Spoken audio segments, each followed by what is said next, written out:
जिसने मौन को सुन लिया उसने जीवन का रहस्य जान लिया। बहुत प्राचीन समय की बात है, जब चीन के पहाड़ों के बीच घने बांस के जंगलों में एक वृद्ध संत रहते थे। लोग उन्हें लाओ तजू कहते थे।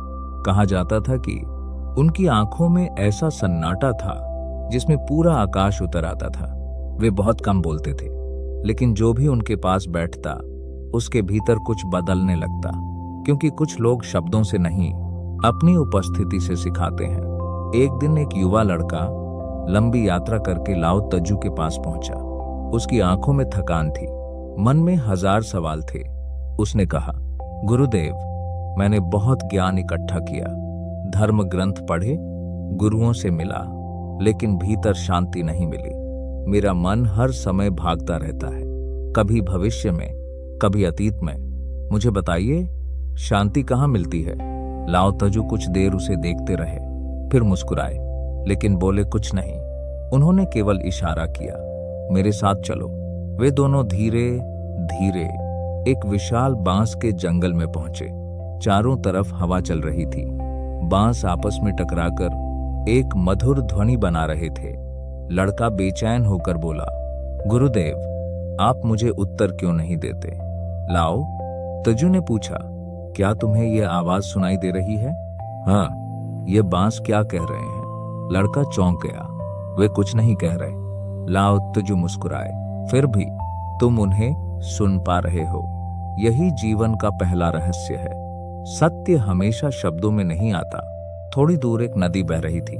लाओ तजू उसके किनारे बैठ गए। उन्होंने नदी की ओर देखते हुए कहा, देखो इस जल को, यह कभी रुकता नहीं, कभी लड़ता नहीं, फिर भी सबसे शक्तिशाली है। पानी को देखो, वह नीचे की ओर बहता है, इसलिए समुद्र बन जाता है। जो झुकना सीख लेता है वही विशाल हो जाता है। लड़के ने पूछा, क्या मनुष्य को भी पानी जैसा होना चाहिए? लाओ तजू बोले, हाँ, क्योंकि कठोर चीजें टूट जाती हैं, लेकिन जो सहज होता है वह टिक जाता है।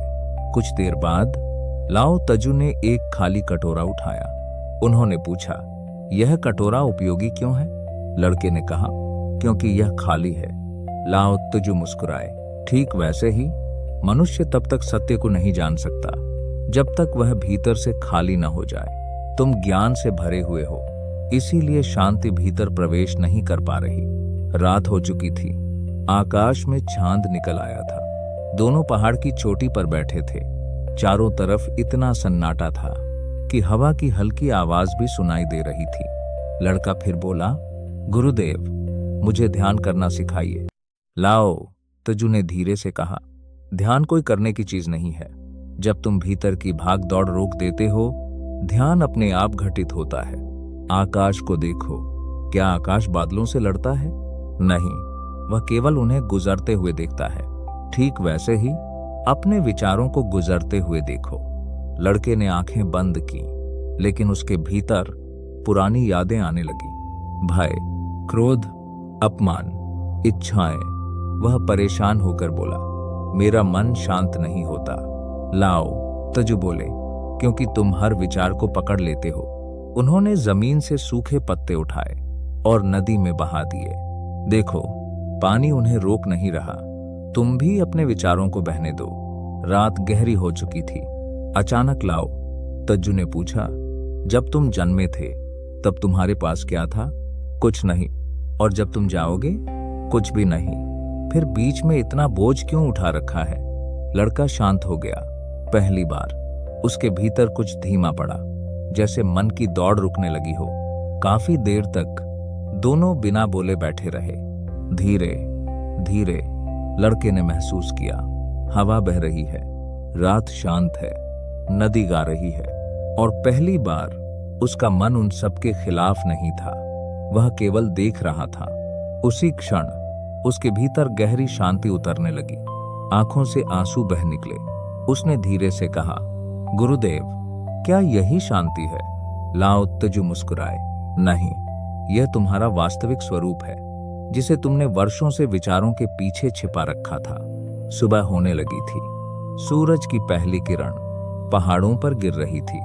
लड़का अब पहले जैसा नहीं था। उसके चेहरे पर एक गहरा सुकून था, जाते जाते उसने पूछा, गुरुदेव, मैं दुनिया में रहकर भी यह शांति कैसे बनाए रखूं?